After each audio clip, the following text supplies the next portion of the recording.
할렐루야, 좋은 아침입니다. 12월 9일 화요일 매일 말씀 묵상 시작하겠습니다. 이 아침 우리에게 주시는 하나님 말씀은 민수기 35장입니다. 민수기 35장 9절부터 15절까지의 말씀 제가 봉독하겠습니다. 하나님의 말씀입니다. 여호와께서 또 모세에게 말씀하여 이르시되 이스라엘 자손에게 말하여 그들에게 이르라. 너희가 요단강을 건너 가나안 땅에 들어가거든 너희를 위하여 성읍을 도피성으로 정하여 부지 중에 살인한 자가 그리로 피하게 하라. 이는 너희가 복수할 자에게서 도피하는 성을 삼아 살인자가 회중 앞에 서서 판결을 받기까지 죽지 않게 하기 위함이니라. 너희가 줄 성읍 중에 6을 도피성이 되게 하되 세 성읍은 요단 이쪽에 두고 세 성읍은 가나안 땅에 두어 도피성이 되게 하라. 이 6 성읍은 이스라엘 자손과 타국인과 이스라엘 중에 거류하는 자의 도피성이 되리니 부지 중에 살인한 모든 자가 그리로 도피할 수 있으리라. 아멘. 이는 우리에게 주시는 하나님의 말씀입니다. 주님 감사합니다. 본문을 중심으로 도피성이 되게 하라, 도피성이 되게 하라는 제목으로 함께 하나님 말씀 나누겠습니다. 여러분 혹시 소도 또는 벼릅이라는 말 들어보셨나요? 소도, 벼릅. 우리나라 고대 역사 가운데 보면 가장 대표적으로 고구려 백제 신라로 대표되는 그 시대를 삼국시대 이렇게 말하죠. 그런데 고구려 백제 신라로 대표되는 삼국시대 이전에 마한, 변한, 진한으로 대표되는 삼한시대가 있었습니다.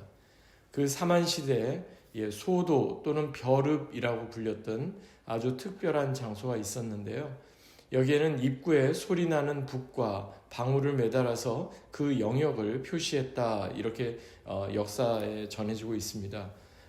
이 소도와 벼릅은 어떤 역할을 했냐면 고의가 아니라 실수로 사람을 살해하거나 어떤 큰 죄를 지은 사람을 이렇게 보호해주기 위한 그런 보호 장치였던 거죠.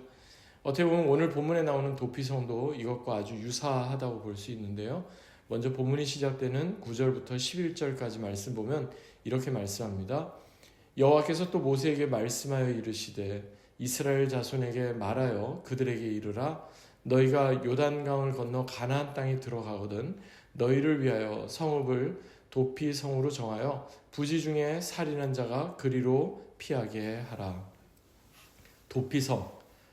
도피성을 이제 히브리어로는 미클라트라고 합니다. 이 미클라트라는 말은요, 성경에 자주 나오는 말은 아닌데, 현대 히브리어에서 미클라트는요, 영어로는 쉘터라고 번역됩니다.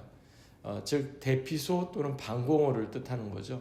그리고 이러한 미클라트, 도피성에 관한 규정은요, 오늘 본문인 민수기 35장뿐만 아니라 출애굽기 21장, 신명기 4장, 신명기 19장, 그리고 여호수아 20장에 이르기까지 여러 차례 이렇게 자주 반복적으로 나오는 것을 보게 됩니다. 성경에서 반복적으로 나오는 그 내용은 그만큼 중요한 내용임을 알려주는 건데요. 도피성에 관한 율법의 규정을 가장 먼저 언급한 것은 이스라엘 백성들이 처음 시내산에서 여호와 하나님과의 언약을 맺을 때였습니다. 출애굽기 21장 12절부터 14절 말씀 보니까 이렇게 되어 있습니다. 사람을 쳐 죽인 자는 반드시 죽일 것이나 만일 사람이 계획함이 아니라 나 하나님이 사람을 그 손에 붙임이면 내가 위하여 한 곳을 정하리니 그 사람이 그리로 도망할 것이며 사람이 그 이웃을 짐짓 살해하였으면 너는 그를 내 단에서라도 잡아내려 죽일지니라. 여기에서 중요한 것은요, 바로 고의성이 있었느냐 그렇지 않았느냐 하는 부분입니다. 성경에서 도피성이라고 해서 살해한 사람, 죄를 지은 사람이 다 도망하면 또 은신처가 되는 그런 곳이 결코 아니었던 겁니다. 고의가 아닌 실수로, 즉 부지 중에 살해한 경우에만 해당됩니다. 만약 고의적으로 살해하거나 또는 의도적으로 범죄를 범한 사람에게는 이 도피성의 그 율법 규정이 적용되지 않았던 거죠. 그렇다면 왜 도피성이 필요했던 것일까요?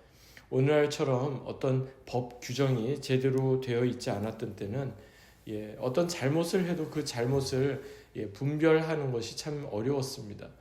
그러니까 가해자와 피해자가 서로 화해하고 용서하고 하는 것은 불가능했고, 피해를 당한 피해자의 입장에서는 어떻게 하든지 가해자에게 똑같이 되갚아주거나 아니면 그 이상으로 되갚아주는, 그래서 만약 누군가를 살해하거나 또는 누군가 이렇게 가족 중에 큰 사고로 또는 이렇게 살해를 당했다면 반드시 그에 대한 피해 보복이 지속될 수밖에 없었던 것이죠. 눈은 눈으로 이는 이로, 이런 말이 계속해서 나올 수밖에 없었던 거죠. 그래서 도피성으로 피신한 사람은요, 먼저 자기 자신이 의도적으로나 또는 고의적으로 살해하지 않았다는 것을 도피성의 장로들에게 먼저 진술을 해야만 했습니다. 그 다음에 그렇게 진술하는 내용이 합당하다고 받아들여지면 비로소 그 사람을 도피성 안으로 받아들일 수가 있었던 겁니다.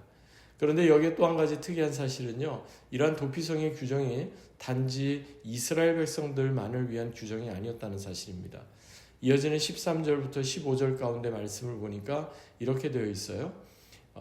너희가 줄 성읍 중에 6을 도피성이 되게 하되 세 성읍은 요단 이쪽에 두고 세 성읍은 가나안 땅에 두어 도피성이 되게 하라. 이 6성읍은 이스라엘 자손과 타국인과 이스라엘 중에 거류하는 자의 도피성이 되리니 부지 중에 살인한 모든 자가 그리로 도피할 수 있으리라. 여기서 보니까 이스라엘 자손뿐만 아니라 타국인도 그리고 이스라엘 중에 거류하는 모든 사람들도 다 도피성에 이렇게 부지 중에 살해했다면 도피할 수 있다, 이렇게 말씀하고 있는 겁니다. 한마디로 도피성은 장차 이스라엘 백성들이 이제 유업으로 받게 될 그 땅, 특별히 그 땅 가운데 하나님께서 지정해 놓으신 데지그네이트 플레이스로서 이는 이스라엘 백성들뿐만 아니라 그 땅에 함께 살아갈 다른 타국인들, 이방인들, 그리고 모든 사람들에게 다 열려있는 공간이었다 하는 겁니다. 마치 구원이 유대인들뿐만 아니라 모든 열방의 모든 백성들에게 다 열려 있는 것처럼 말입니다. 그런데 이처럼 도피성의 규정이 분명히 나와 있지만 또한 도피성을 통해서 이 부지 중에 살해한 사람이 도피할 수 있다, 이렇게 말씀하지만 그곳에 들어갈 수 없는 사람들도 있었습니다. 본문 다음에 이어지는 16절부터 21절 가운데 말씀을 보니까 거기 아주 구체적으로 말씀합니다. 한마디로 말하면 분명한 살인 의도가 있는 사람은 도피성에 들어갈 수 없다는 겁니다. 가령 이런 겁니다. 16절에 보니까 철 연장을 가지고 사람을 죽인 경우, 즉 흉기로 사람을 죽인 경우, 17절에 돌로 사람을 죽인 경우, 18절에 나무 연장으로 사람을 죽인 경우, 그리고 20절, 21절에 미워하는 감정으로 밀어서 죽였거나 기회를 엿봐 죽였거나 또는 악한 의도를 가지고 손으로 쳐서 죽였다면 이러한 경우는 이유 여하를 막론하고 분명 살해 의도가 있었다, 이런 것으로 받아들여질 수밖에 없다는 겁니다. 그래서 이러한 사람들은 결코 도피성에 들어올 수 없었던 겁니다. 다시금 정리하면 하나님께서 오늘 본문에 이렇게 도피성에 관한 말씀, 아직 그들이 가나안 땅에 들어가지도 않았지만 그 땅에 도피성을 두라 이렇게 말씀한 것은 다른 의도가 있지 않습니다. 가나안 땅은 젖과 꿀이 흐르는 땅일 뿐만 아니라 또한 하나님의 은혜가 흐르는 땅이어야 하기 때문에 그렇습니다. 가나안 땅은 피해 보복이 반복되는 땅이 아니라 다시 한번 은혜와 용서가 또한 그 가운데 구현되는 그러한 땅이어야 했기 때문에 그렇습니다. 도피성을 보면서 많은 성경학자들은요, 바로 예수님을 떠올립니다. 왜냐하면 예수님의 십자가가 우리에게 있어서 도피성과 같은 역할을 하고 있기 때문입니다. 갈보리 언덕, 그곳에 세워진 십자가, 어떻게 보면은 우리가 그 십자가 그늘 안에서 다시 한번 주님의 은혜를 경험하고 실수와 또 허물과 죄가 많은 우리에게 하나님께서 다시 한번 기회를 주시고 용서함을 주시고 세컨 찬스를 주시는 바로 그러한 은혜의 장소로 우리는 예수님의 십자가를 떠올리게 되는데요. 어떻게 보면 구약에 나오는 도피성은 바로 예수님의 십자가의 또 다른 전형이다, 우리가 그렇게 생각해 볼 수 있겠습니다. 사랑하는 여러분, 오늘 하루도 예수 그리스도의 십자가 그늘 아래 머무십시다. 그리고 오늘 하루도 주님께서 우리를 용서해 주시고 우리의 도피성이 되어주시고 우리의 피난처가 되어주시고 우리의 피할 반석이 되어주심을 감사하며 사는 귀하고 복된 하루 되시기 바랍니다. 기도하겠습니다. 하나님 아버지 감사합니다. 오늘 주신 이 말씀을 다시 한번 우리의 마음에 되새깁니다.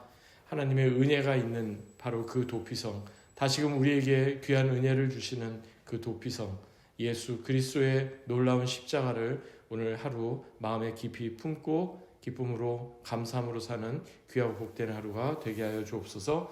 감사드리며 존귀하신 주 예수 그리스도의 이름으로 간절히 기도하옵나이다. 아멘.